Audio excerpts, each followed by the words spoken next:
Namaste. If you feel like your life is on pause because of the constant thought of what other people will think, then this video is for you.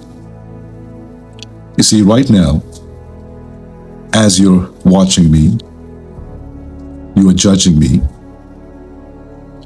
not in a bad way, no, not in a cruel way, I hope, just naturally. You are filtering me through your beliefs, filtering me through your past experiences, filtering me through your wounds, your fears, your preferences, your conditioning, your interests.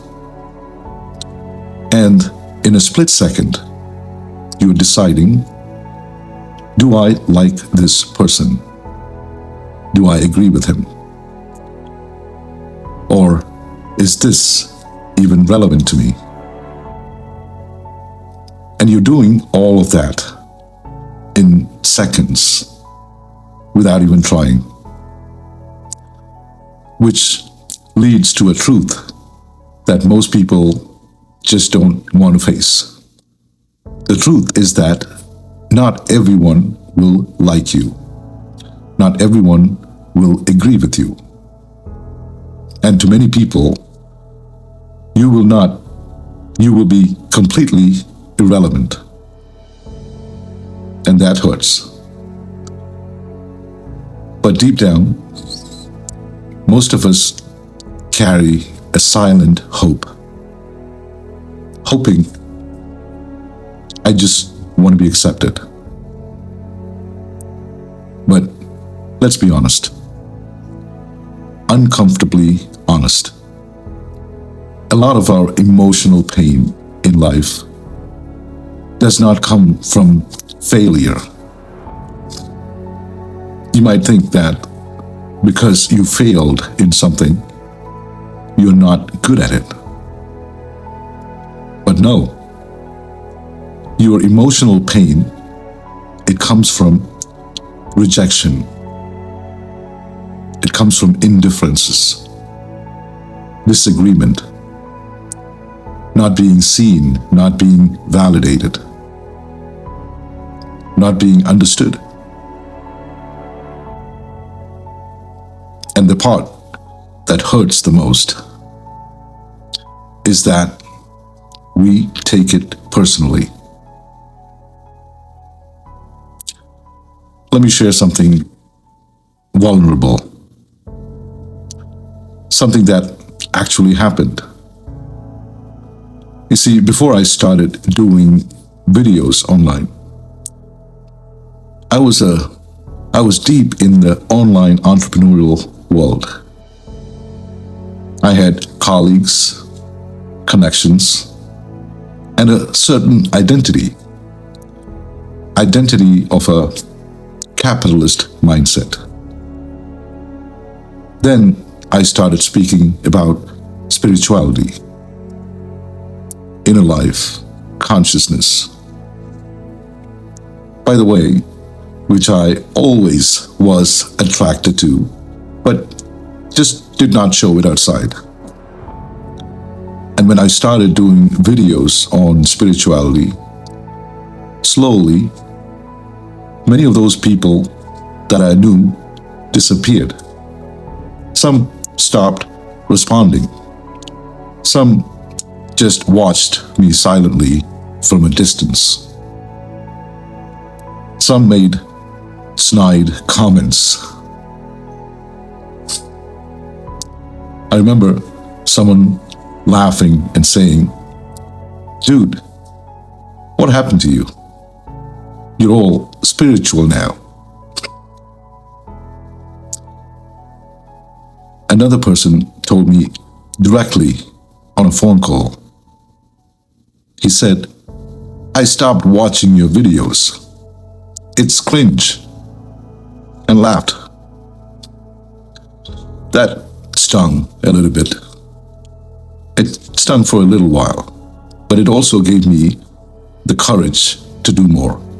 Because in that moment, I realized something very powerful. If I was willing to be seen, I had to be willing to be misunderstood. Let me go even deeper, back to my childhood. When I was around 7 or 8 years old, my parents would dress me up in nice clothes whenever visitors or extended family came over to our house. I didn't understand it then, but the message was clear. Show your best side. Be presentable. Make a good impression. It seems fair. You want to be presentable. But slowly, a pattern formed inside me that I must be different in front of people. I must show the polished version. I carried that into my adulthood. I became a people pleaser. I adjusted my tone, my opinions, my personality, depending on who I was with. And on the outside, it looked smooth, but inside, it was exhausting. Because every time you edit yourself to fit someone else's comfort, you abandoned a part of your own truth. And this is how patterns form. Childhood survival strategies become adult emotional prisons. From a psychological point of view, the desire to be liked by everyone comes from a very young place inside us, a place that learned that love equals approval, safety equals fitting in, belonging equals being agreeable. And so we shrink, we hide dreams that might sound too much. We avoid expressing our views that might create friction. And we tell ourselves that, this is maturity. But often it's just fear. Here's another wisdom taught to the business and marketing world. That when more people agree with you, you become successful. That sounds logical, but look at history, or look at the present. There is no single human being that everyone agrees with. Not even Jesus. In fact, especially Jesus. Not even Dalai Lama. No one. No teacher. No leader. No saint. No visionary has ever been universally liked or agreed with. So, if you're waiting for universal approval before you start living fully, you're waiting for something that has never existed in human history. From a Vedic perspective, every soul comes with a unique dharma, a role, a function, a way of expressing life. You're not designed to resonate with everyone. No. Every human being carries a different energetic signature. Your nature is not a mistake. Your differences are not mistakes, flaws. Your unique expression, it's not an accident. It's a part of a larger design. And in that design, some people will resonate with you deeply. Some will feel nothing. And some will feel uncomfortable.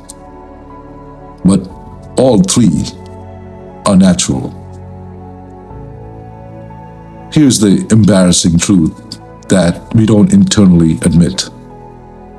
We don't just want love. We want universal approval. We want to walk into every room and be liked by everyone.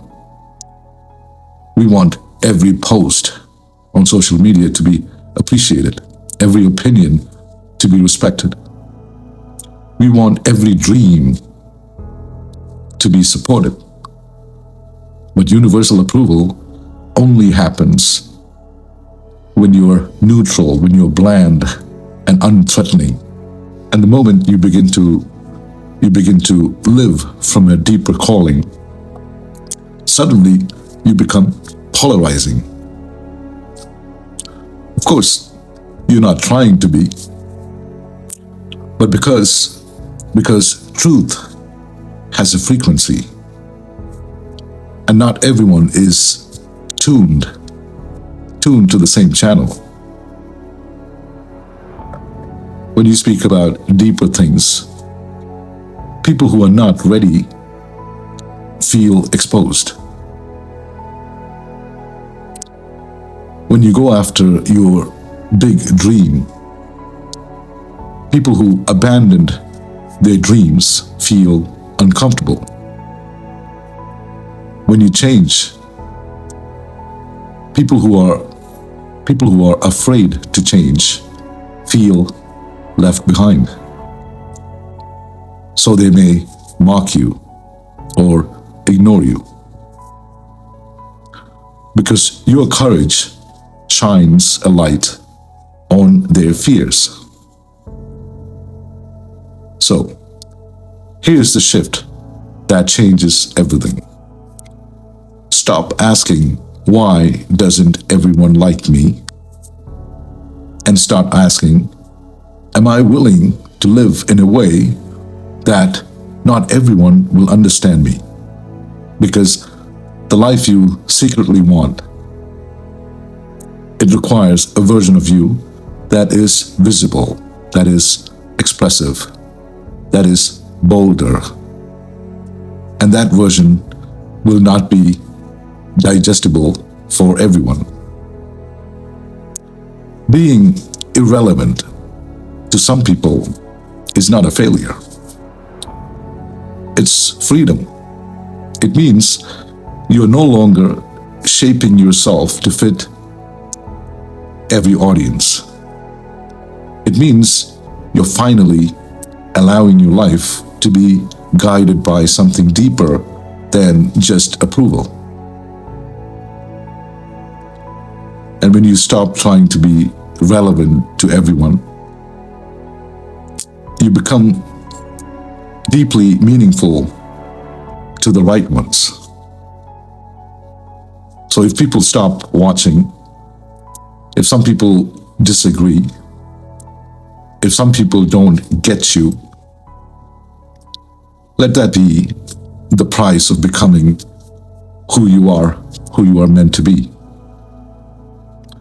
You were not born to be universally accepted. You were born to express something specific through your life. And that expression and that dream, that voice inside you, it needs space more than it needs applause. Because applause fades. But a life unlived, a life that is unsatisfactory, lingers as regret.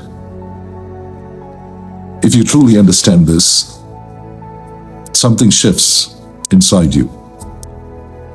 You stop waiting for permission. You stop shrinking your voice. You stop editing your dreams to make others comfortable. You start acting.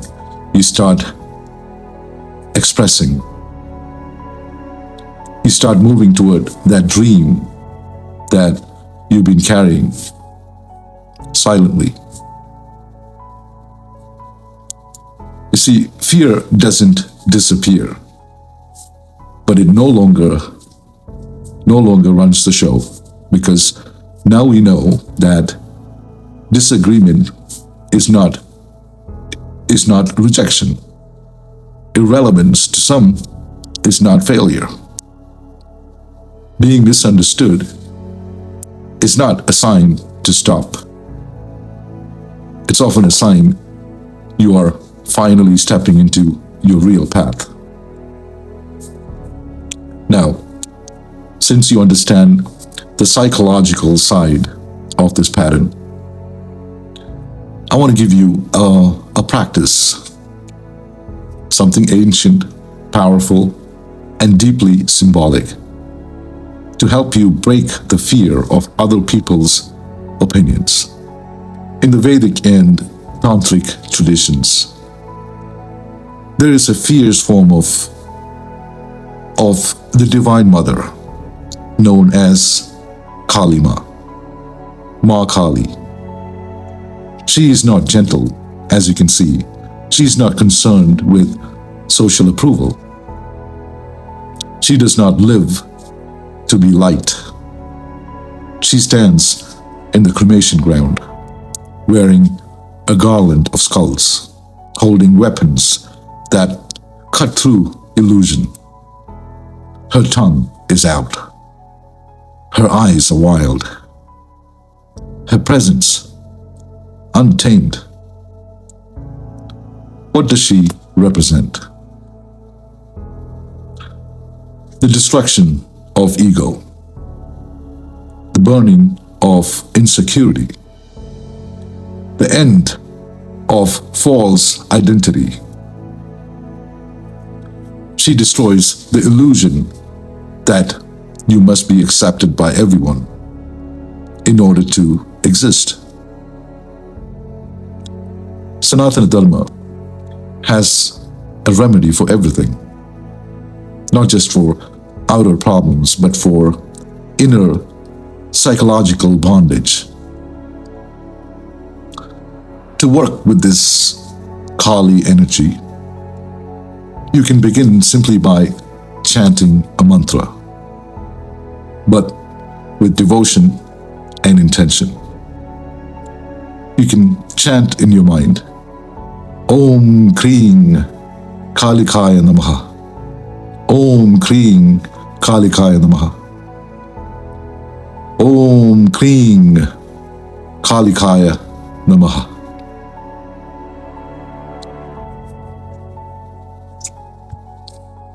This mantra invokes the transformative, fearless energy of Kali. As you chant, visualize her fierce form, not as something frightening, but as the force that cuts away the chains of people-pleasing. Imagine all your fears of judgment, rejection, of disapproval as a dark smoke in your chest. Now you see a symbolic fire in front of you, a sacred fire. Offer those fears inside the fire. Let Kali Ma burn them. Burn the false belief that you must shrink to be loved. Sit with that feeling. Feel what it would be like to live without constantly checking how you're being perceived. That is inner freedom. That is the beginning of fearless expression. Let people misunderstand you. Let some walk away. Let some scroll past and move forward anyway. Because somewhere out there are the people who are waiting for the version of you that you keep hiding when you try to be liked by everyone. And when you finally let yourself be seen, your real life begins. Namaste.